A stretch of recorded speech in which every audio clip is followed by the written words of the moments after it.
Hello. So there are these two fishes swimming in the ocean. And at some point, they encounter a third fish, an older fish.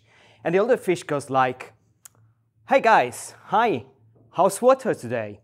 And the two fishes nod at him, and then they go on until eventually one of the two goes to the other, "What the hell is water?"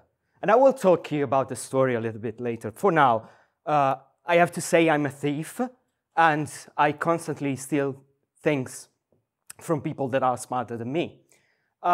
Because I think it's like what artists do. They try to find cool things, re-elaborate, remix them, and create something different. And I was really fascinated by Carmen Sandiego, which was a very prominent character in my young age.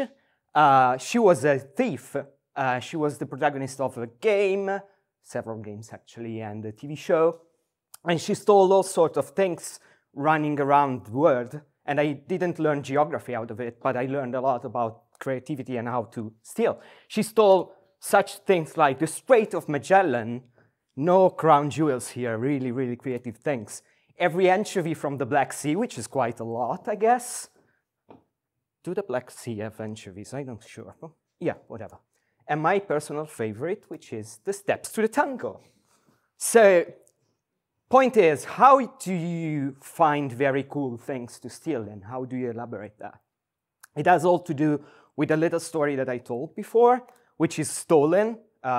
It's stolen from this guy, and pretty much all the talk is stolen. So I've got like a lot of quotes from very, very smart people. So any one of you know this guy? Yeah, great. So he's David Foster Wallace. David Foster Wallace was one of the probably more prominent literary geniuses of our age. And he told the story that you heard at the start at a commencement speech at Kenyon College in 2005. And I got obsessed, absolutely obsessed about this talk. So I just suggest you, if you haven't heard about it, just go to YouTube, look for "This is Water," and just have a look at it, because it's really, really amazing. So what does it even mean? One of the things that Wallace said during the speech was, "I'm not the old fish, I'm not here for teaching you anything. But one thing I know, that we constantly live in this sort of situation, default setting, where we don't take really, we are not really aware of the context around us. So what we do, we just survive. We run through life and see all other people are for us like some sort of obstacles, zombies, NPC in a very bad RPG, or something like that. It's very self-centered. We usually think we are like the protagonist of our own story. So everything else, if I don't exist, everything else will be disappearing, which is obviously not true. So what happens when we try to switch off this default setting and try to acknowledge water, acknowledge the context, what's around us? Well, what it happens is like we are more probably aware of the story behind people. This photo is quite funny. I found it on Christmas. I was running around very old family photos, and I have no idea who these people are, and if even they are related to me in some ways. Probably yes. I'm not really sure. But I started like trying to imagine who they were and what they did. Turns out they built boats, but anyway. So when we switch off this kind of default setting, our brains start questioning things. We start like pose questions, like having doubts.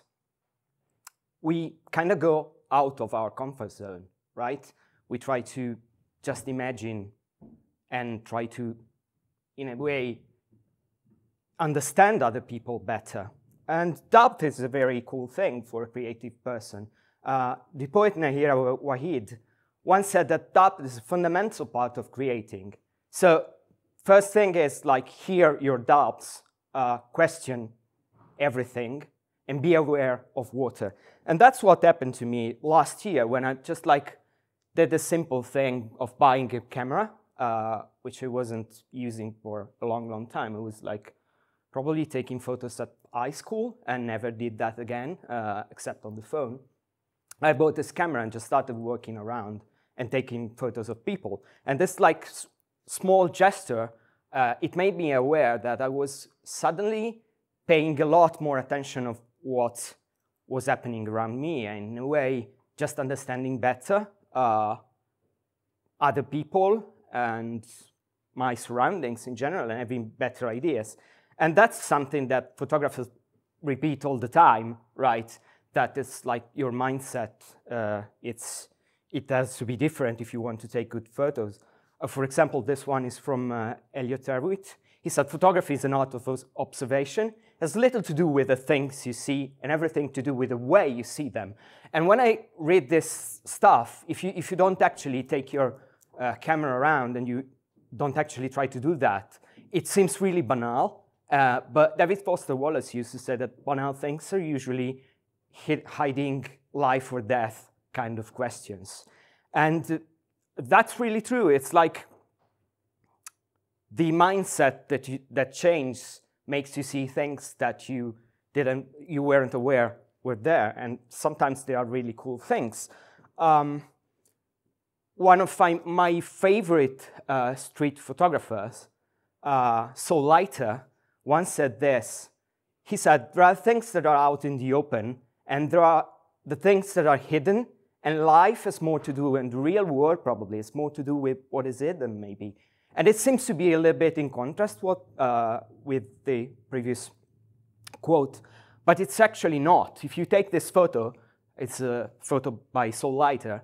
It's brilliant, it's amazing, I absolutely love it. And it's like, that's something that was hidden, but it wasn't really hidden, it was like in plain sight. You just have to switch off your default setting and look at it in a different way, which is like pretty much changing your way of experiencing the world. And about hidden things, I like to quote Italo Calvino here. He was a brilliant Italian literate, and he wrote that writing always means hiding something in such a way that then it is discovered. And I love this because it's like everything that is creative works like that. You constantly hide little things and try to make people discover them in a rewarding kind of way. We as humans, I think, we like really to do it. And this like applies perfectly to games. So much that if you take a game like The Beginner's Guide, in this game, David Braden hid a lot of books. And there is also the book from Italo Calvino where the quote comes from. And I chose this particular screenshot from the game because that's another phrase. It's kind of a side thing, but I think it's important. This phrase, if there was an answer, a meaning, would it make you any happier? It's kind of a pretty much standard postmodern kind of thing. And Italo Calvino, in that book was probably one of the first postmodern literary things that came out. And so I think Braden is pretty much into postmodernism, but that's more. So this quote, game design is like poetry, comes from Holly Gramazio. Holly says that the idea, it's a way of folding down a thing that you have noticed, thought or experienced it about a word into as compact and memorable a way as you can, and then put it into someone else's head and body for them to unfold. And this is interesting because it's pretty much the same thing that Calvino said. But also, it introduces an element, maybe it clarifies an element that was already there, which is about creating a relationship. You know, when you create something, you want to create a relationship with the person that will experience that thing. You want to create a sort of dialogue with them. You want to, in some ways, you have discovered something through awareness, through switching off your default side, and then you want other people to discover it as well. But you don't just like, you can't just stick that thing in their face. You have to make them, to enable them to discover it. And it's like, say, it's limited. It's not a complete control you have, but it's still an amazing power that you have, and you have to be like very aware that you are exercising that sort of power. And I've got an example of this that worked particularly well for me, which is the game from Rosa Carbo-Mascarell. It's called Overground. So in this game, what you do is like, it's a flat game. So you travel on the overground and you have a look at all those people that are sketches that Rosa took across a year, I think. Was a year, Rosa? Yeah, in 2016, just riding the overground multiple times. And what she did is just exactly that. She was aware of her surroundings. She was aware of all the other people. How many times you ride the overground or the underground as well, and you just like don't notice anything, right? People never talk on the overground. And she started sketching people. And I can imagine she imagined the stories behind all these people. So what she did is like she documented something that was hidden in plain sight. And then she put it in another form for people to appreciate it. And she started like a sort of dialogue with these people, with people that are playing this game, about diversity, about loneliness in a crowded place, and ultimately about life itself. So it's really creating a small world, and in some ways giving to people to experience it, not telling them what they have to look at, but just have them be a little bit more aware of their surroundings, which is brilliant. I think it's a really good gift. But how do you do that? How do you effectively put the things that you have in a believable and meaningful world? Derek Yu told this in a very good way. So, but a word is not for you. It means it's not for the player. But what it means is that a word needs substance and independence in the sense that it doesn't just disappear when you turn around. In its architecture, not level design with themed wallpaper, an environment with their own ecosystems. So it's really like about trying to take all the stuff that you observed and put it inside the word in a very coherent way, and not just like stick something randomly around, but just giving a meaning and a purpose, I guess. It's not only a matter of rules and technique. And my favorite, absolute favorite game designer and role model, Robin Haneke, once said that game mechanics are religion, they are physics, they are biology. And I think this phrase is very powerful because it describes game mechanics like how they are the fundamental piece of a game and make the word work technically, but also introducing the concept of religion. I think she introduces the concept of emotion as well, how that word can just needs to be meaningful in some ways and tell stories. And storytelling is another important part of making games. And about storytelling, I start swearing here because it's just because of the quote. This quote comes from the showrunner of Transparent, Jill Soloway. And she was talking about Transparent and women directors. And she said, women are naturally suited to being directors. We all know how to do it. We fucking grew up doing it. It's dolls. How did men make us think we weren't good at this? It's dolls and feelings. And women are fighting to become directors? What the fuck happened? And that's true. She took the idea of playing with dolls, which is like a super gendered and super like society imposed kind of thing that we think, a lot of people think it's just the way it is. And it's really water, it's like something you are embedded in and you don't even notice. But she criticized it and she changed it and she bring it in another place. And that's brilliant. And that's how you create very valuable content, I think. And that also make me think about, that's a book called Critical Play, that is about how people use play for criticize society. And at some point, this book tells that in the Victorian age, girls used to play funerals to their dolls, and it was a very kind of symbolic thing, just saying to the society, well, that doll is how you want to represent us, and we are killing that. and just like make a funeral of that and just change it, which is really, really interesting and powerful. And also what it does, it's just when you do that, you break stereotypes, and stereotypes are kind of problematic. This quote is from Chimamanda Ngozi Adichie, and she was talking about, it's a very interesting TED talk, about a single story, about how the story that Hollywood, for example, tells tends to be always the same. And she said, the single story problem is that creates stereotypes. The problem with stereotypes, not that they're untrue, but that they are incomplete. They make one story become the only story.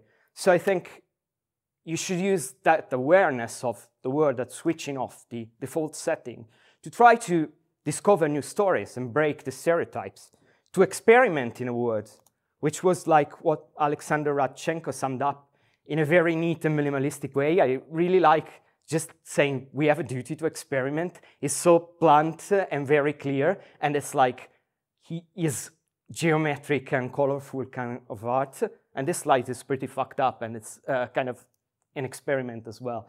And when you make an experiment, you very often just get it wrong or do errors, and I think imperfection is important as well. This quote comes from Leonard Cohen, from a very famous song. There's a crack in everything. That's how the light gets in, which I think it's a really interesting phrase about transience and imperfection. It delivers in a Western way the Japanese concept of wabi-sabi in a very, very understandable and plain way. So I like to think that imperfection, being like something that comes out breaking a rule, is in some ways a form of rebellion, and perfection is like going with the flow, right? Doing the right thing. And rebellion is quite important in this time of, you know, having just like fuckers ruling important countries and stuff. So the world is quite a shitty place, so rebellion, I think it's quite important. And there was this French philosopher, Albert Camus, who said this once, that the only way to deal with an unfree word is to become so absolutely free that your very existence is an act of rebellion. So how do you make your very existence an act of rebellion? Just like acknowledge water, just like when you are around, switch off your default survival mode and go into a more aware kind of mode. And that's just quite a great form of rebellion, because you question things and you try new things and you understand better people. So I think you should be that rebel, because we can, if you are that rebel, you can be also, I think, a better person. And it's not just about being a better creative. I think it's really about being better people in general. So yeah, deliver meaning through rebellion. So here's the title of the talk, which I left for the ending, which is, we are at war with the obvious. This a sentence that William Eggleston, another photographer, said. And yeah, we are at war with this default setting of being in survival mode. And we should like try to fight it. We should try to break out of it. And I think we just need to decide if we want to take part in this war. And I think it's like one of the few wars that's worth taking part in. So I will. I hope you will as well. So yeah, that was it. Thank you for listening to all this sort of kind of very, very confused reasoning. These are my contacts if you want to drop me an email, write anything.